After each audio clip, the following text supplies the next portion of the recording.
Recently, I think I've gained at least an ounce of respect for what celebrities go through on a daily basis because I don't think I've gone to a single Indian event or get together without somebody's auntie or uncle coming up to me and saying, "Hello, Pratika, my daughter here, she is very interested in the BSMD. Can you please help her?"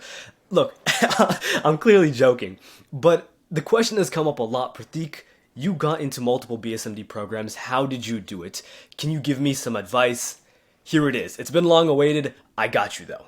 Let's keep it real. The resources online are scarce, they're often inaccurate, and sometimes there's so much fluff in what people say that you can never really figure out how to incorporate the advice they're giving into your own life. So I'm going to give you a guide that doesn't do any of those things. It's going to be straight to the point and it's going to touch on all the different aspects of this college admissions journey so that regardless of what stage you're at, you can find the advice that's applicable to you. First and foremost, let's get this out of the way. Why should you listen to me? My name is Pratik. I'm going to be a rising freshman next year at RPI's integrated BSMD program. I also got into the New Jersey Medical School BSMD program with Drew University and Hofstra's 8-year BSMD program. Now, out of these three, 2 of these are 7-year no MCAT BSMD programs that I got into with scholarship. In addition, I've also gotten into Brown and several other of arguably the best pre-med programs in the country. So none of this was by fluke. It was all strategic engagement of all of the principles I'm going to talk about in this video that got me to be in this stage. And I hope that you guys can one day be in this exact same predicament and maybe even give your wisdoms to the next generation. If we're going to be holistic about the advice we get in this video, I have to touch on GPA. I know it's beat down, but I'm going to give you the facts straight out. Forget weighted GPA for a second. Your unweighted GPA needs to be at least 3.8. If you want to be competitive, 3.9 and higher is a must. Because some of the programs that you see nowadays, the average GPA of kids who are accepted into those programs is pushing 3.95, 3.97. These statistics are ridiculous. And if you want to be up there, you need to have a GPA up there. To give you some perspective, my unweighted high school GPA was a 4.0. Your GPA is the foundation of your application, so you need this to be as strong as it can possibly be. A lot of these schools, with the increasing number of applications they're getting, are going to automatically sort you out if you don't have that threshold GPA. And so you want to be pushing that as close to 4.0 as possible if you want to have the best odds of success. Naturally, the next part of your application comes down to standardized testing. How high of an SAT score do I need, Pratik? Well, here's where my advice differs a little bit from what you're traditionally hear. People will generally start their numbers off at 1400. If your SAT score is under 1400, life becomes, it's a nightmare. Don't get yourself in that situation. Don't even bother applying to BSMD programs if you're under 1400. I'm going to keep it real. There's other ways you can go about your pre-med pathway. BSMD and Ivy League is likely not going to be one of them.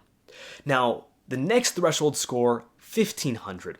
This is where people generally start talking. They say, oh, if you have a score over 1500, you're good. I scored a 1550 on my SAT.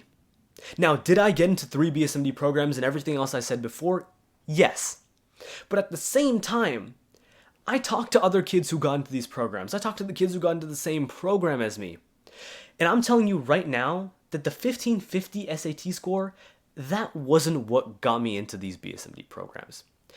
I like to think of this whole college admissions process, every application of it, you can be bucketed into 3 tiers. You either meet the standard of what the school is expecting, you perform below it, or you exceed it and it's something that contributes to your application in whatever aspect this is. When it comes to your SAT score, I felt that my 1550 was more of a checkbox rather than something that really impressed the admissions counselors. What I want you to keep in mind for the rest of this video is that times are changing. Things are getting increasingly competitive, and what once worked even a year, 2 years ago is now outdated. You have to stick with the times. A 1550 SAT score is a check mark score. If you want to impress admissions committees, if you want to apply to a school like UPitt that just cuts out everyone from their BSMD program, if you fall below even the most minimal of thresholds on their SAT, you need to have a competitive score that's pushing 1570, 1580. And your ACT, you get a little bit more leeway, right? A 35, 36 is going to put you in the clear. But if you're going to take the SAT like most people do, you need to make sure you're aiming for that top score. To recap, a 1550 is good, but if you really want to put yourself out there, you gotta aim for the top. At least shoot for getting above a 1550 if you're gonna have a target score in mind. Now that we have your GPA and SAT scores out of the way, the next core of your application is going to be your extracurriculars. Now, naturally, there's so much advice out there, and it's overwhelming with how much people try to sway you in different extracurriculars to do. I'm gonna break this down simply. There's 3 extracurriculars that you need to have if you're going to apply and get into BSMD programs.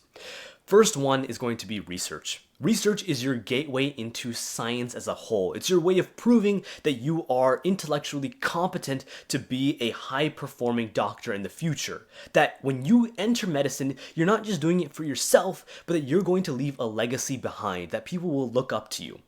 Research is your way of proving that, and there's so many different ways to go about research as a whole. Lab research is really your easiest go-to metric. You can sign up to different types of internships. There's many different opportunities you can get yourself into, but do research, and if you can, try to publish papers. I think that's going to be your golden ticket into really grounding yourself in research, and when you finally do your application, it's a way of proving that you actually did something, you contributed.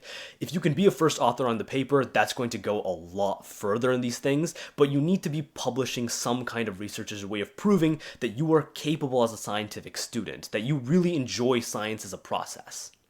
The second aspect we have to talk about is volunteering. Now, volunteering is, let's face it, kind of easy. Volunteering is where most people really tend to go overboard with their application. They make this the core of everything that they do. But if you're going to do that, right, and you definitely can do that, just make sure you're doing the right kind of volunteering.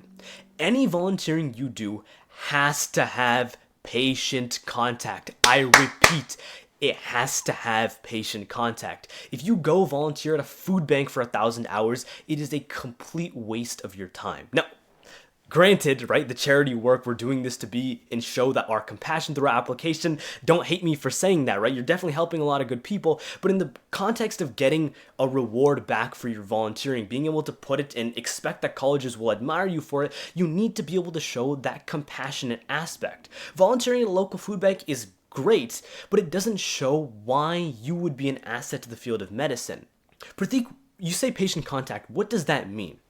All it means is that when you're doing your volunteering, you're working directly with people. So what could that look like?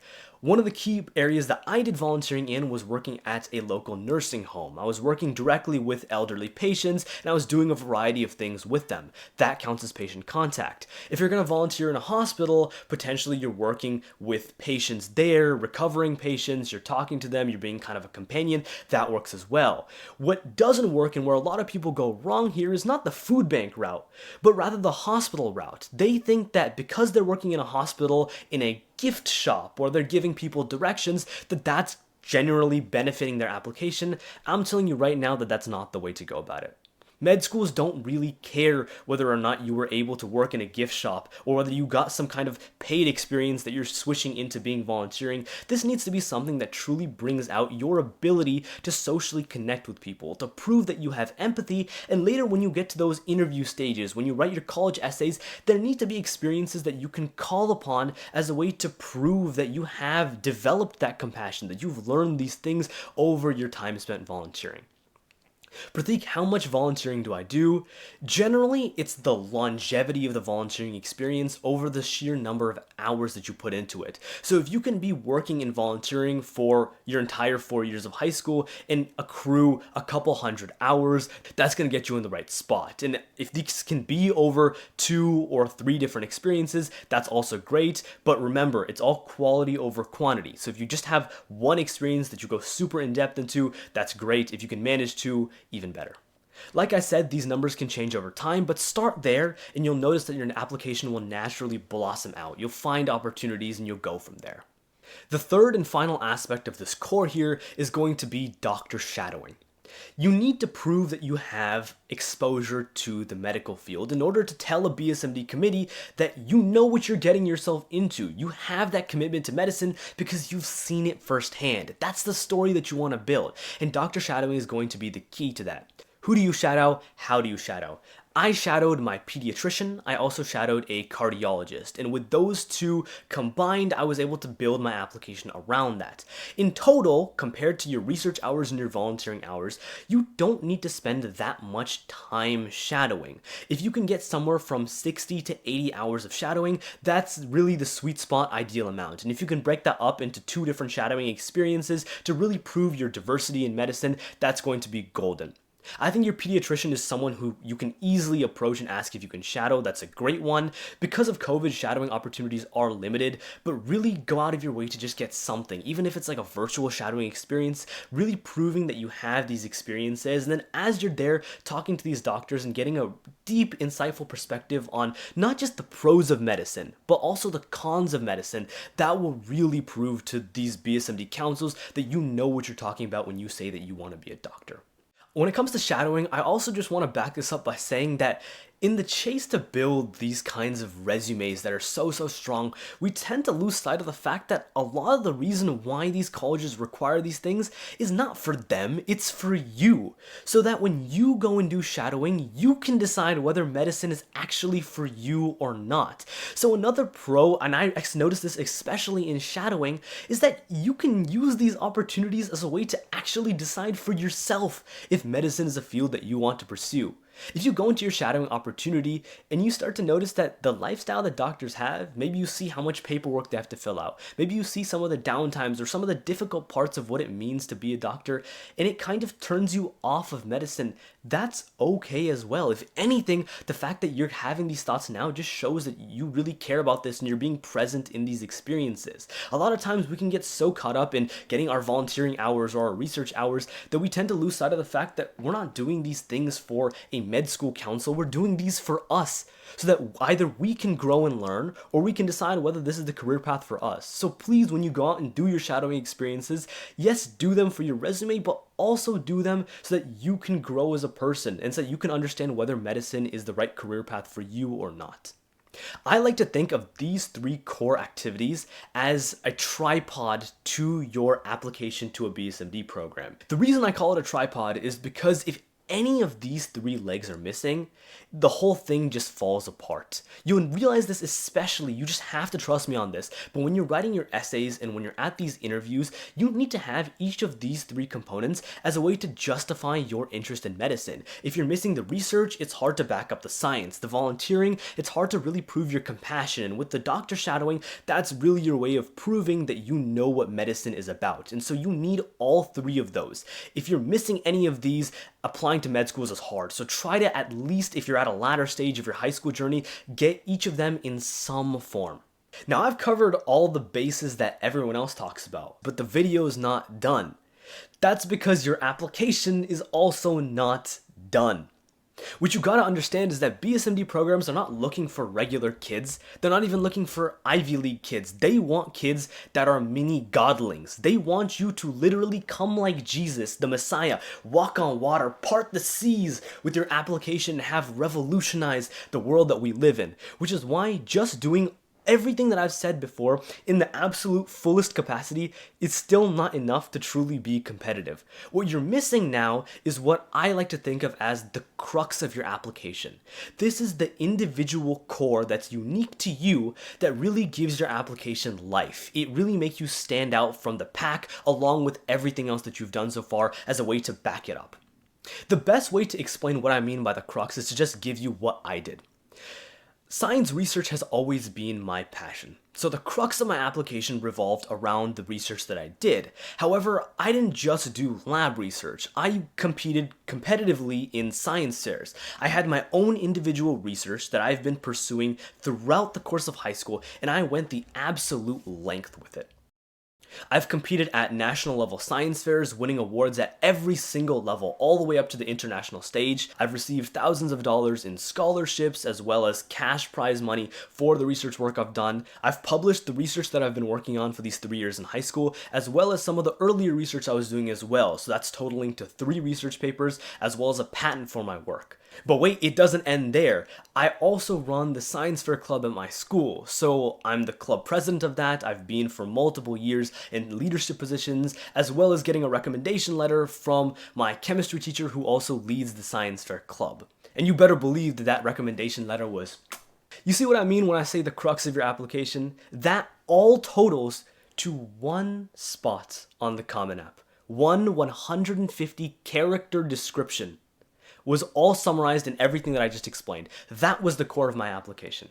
Looking back, you can see how without that core, my application suddenly loses all of that personality. It doesn't really seem as strong as it would be without it. Building the crux of your application is not something that's meant to be easy. After all, this is the core of everything that you're going to talk about. This could be the inspiration for your why do you want to be a doctor essay that you one day have to write. It was for me, science research was my gateway into medicine. That's what I positioned it as. And so for you, there's so many different ways to go about thinking about this. Maybe starting some kind of nonprofit organization, doing something really in-depth related to volunteering. These can all be the core and central elements of your application, but understand that whatever you decide it should be will one day need to be at the top of your Common App. This needs to be something that you can stand by and say, this is the strongest part of my application and it's how I'm going to get into a BSMD program.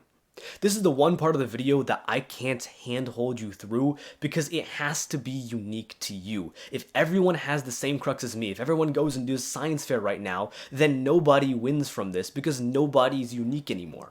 In addition to that, you want the crux of your application to hopefully be something that you actually enjoy doing. That way you can really go the length with it and it doesn't feel like a job. I was watching a J. Cole interview the other day where someone asked him about perseverance, and here's the way he explained it. Imagine you're trying something, and you try it and you keep failing. You try it 10 times, you fail, and finally on that 10th time you give up. Now imagine on the 11th time you were going to succeed. How would that make you feel?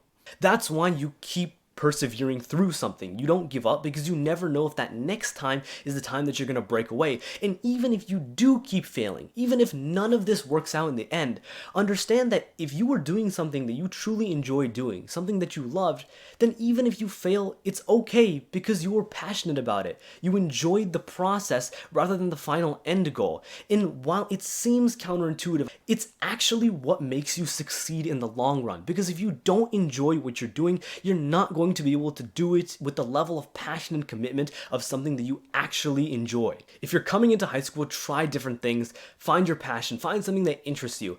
And truth be told, your life is not a movie, okay? When you do find that crux, it's not going to be jumping up at you. You're not going to be smiling like this doing the entire activity. It's just going to be something that you do that doesn't really feel like a chore. As long as you don't hate it, that's often good enough. It's a good place to start, and then as you get more into it, as you get better at it, you'll find that you enjoy it more. At this point, we have finally covered all of the different topics of building your resume, so now it comes time to actually applying to college. Pratik, what do I do here? If I'm a junior and I'm on my pathway to apply to BSMDs, how do I get in? For just a moment here, I want you to take any advice that you have in your brain that anyone at school or your parents have given you and just table that and listen to me.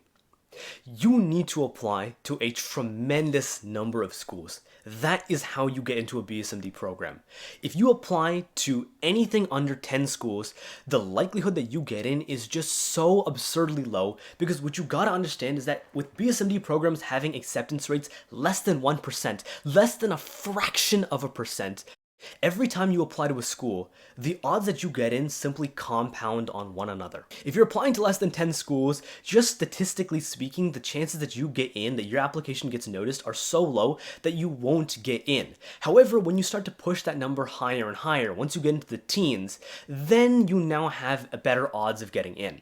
I know the logic there seems a little faulty, the math might not work, but you just gotta trust me on this. That's how it is. Kids who apply to 10 or less BSMD programs do not see success. Kids who apply to 15 or more BSMD programs do see success.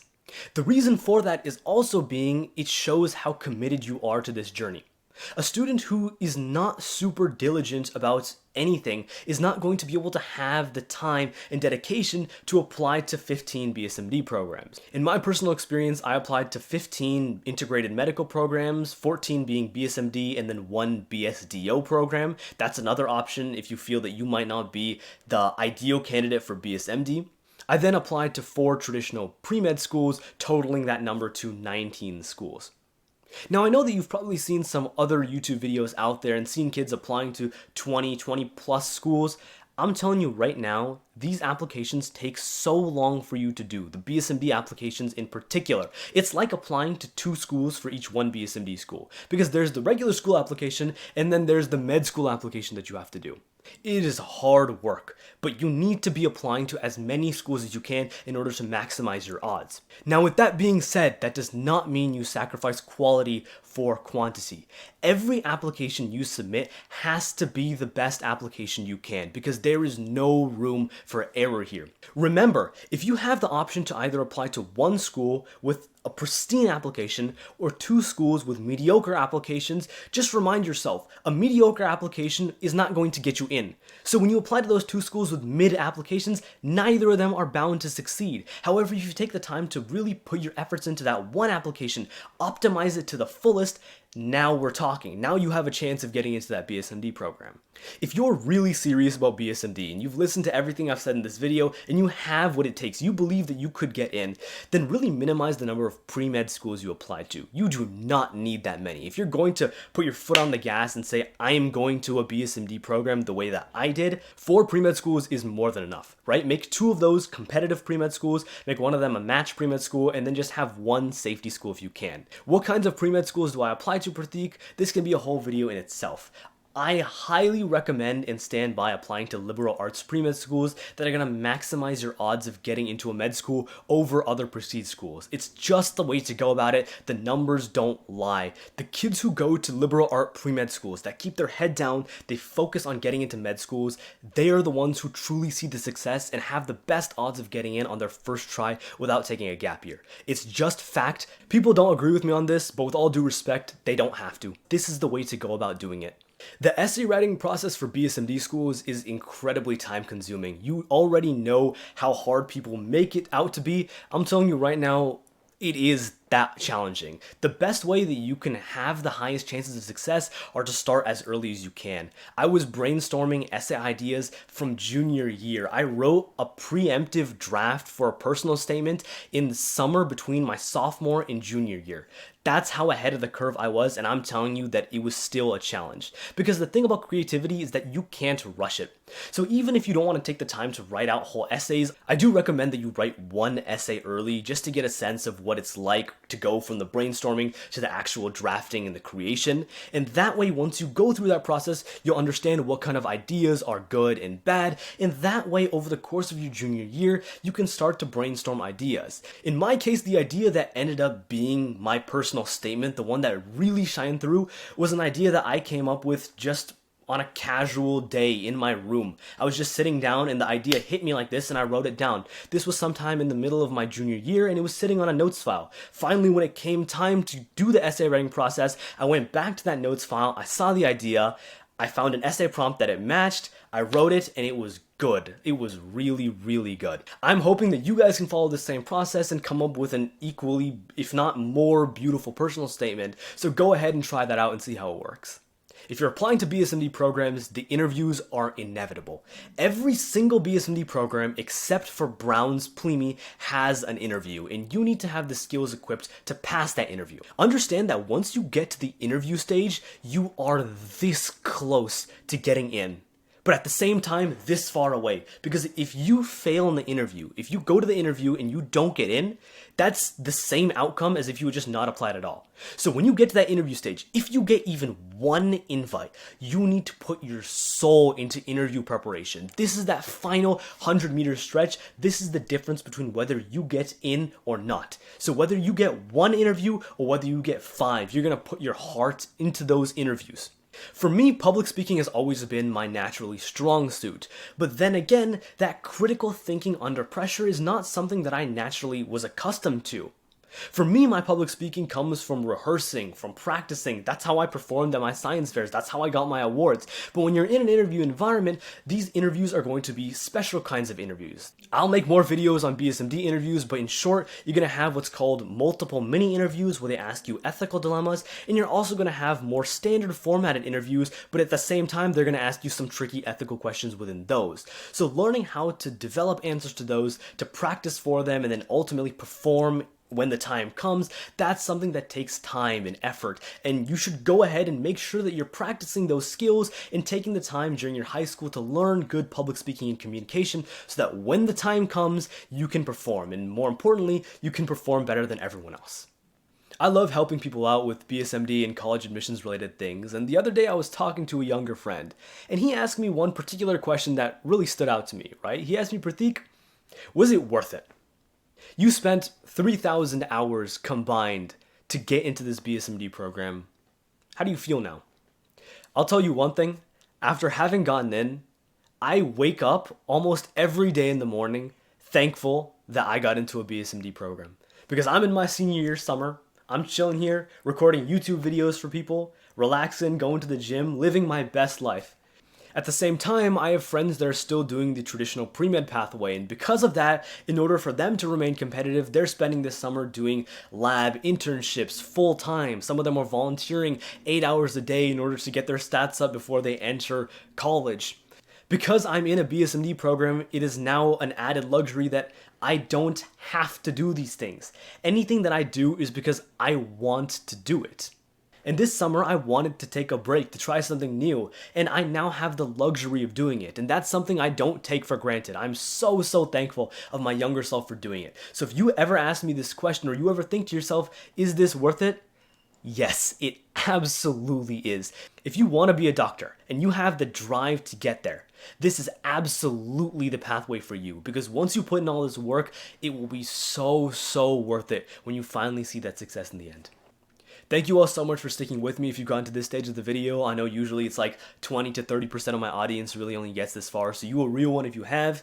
If you have any other questions, please feel free to drop a comment. You can reach out to me and I will be more than happy to either answer those questions or make a video on them, because there's so many topics I broke down here that I can go so much deeper into if you have the interest for it. So please just let me know, even if it's literally just one of you that reaches out, I'm more than happy to just make a video on that topic.